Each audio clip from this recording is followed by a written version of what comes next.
ده انا بقسم السيجاره على مرتين. يعني ماسك الولاعه ومش لاقي سجار، مش لاقي حد ناخد منه سجاره. علبه السجاير ب 55 جنيه. في واحد جاي طرح اقول له هات سيجار. السلام عليكم. عليكم السلام. ازيك يا معلم؟ الحمد لله. بقول لك ايه، معكش سجار عشان ده انا مقرياف.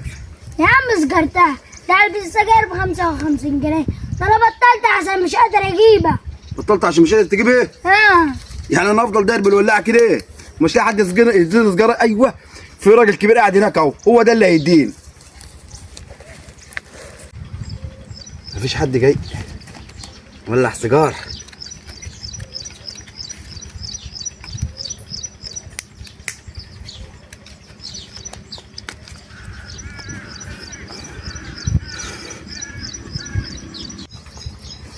السلام عليكم. وعليكم السلام ورحمه الله وبركاته. النبي يا حاج كنت محتاج سيجاره بس عشان ده انا مقريف، معلش يعني من عندك انت. بتقول عايز سيجاره؟ يا عم سجرتايش، ده انا بقسم السيجاره على مرتين، بشرب نصها الظهر ونصها بعد العشاء، وانت تقول لي هات سيجاره؟ توكل على الله، توكل على الله يا حبيبي. متشكرين يا حاج. يا ريت كنت عملت زيك كده وقسمت السيجاره على مرتين، اما انا كنت بشرب كل يوم يجي علب. بعدين انا مش لاقي اجيب حتى سيجار. انا عايز سيجار.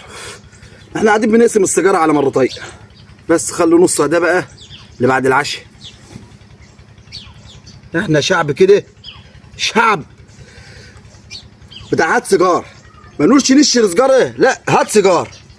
حد بيدي سجاير لحد دلوقتي؟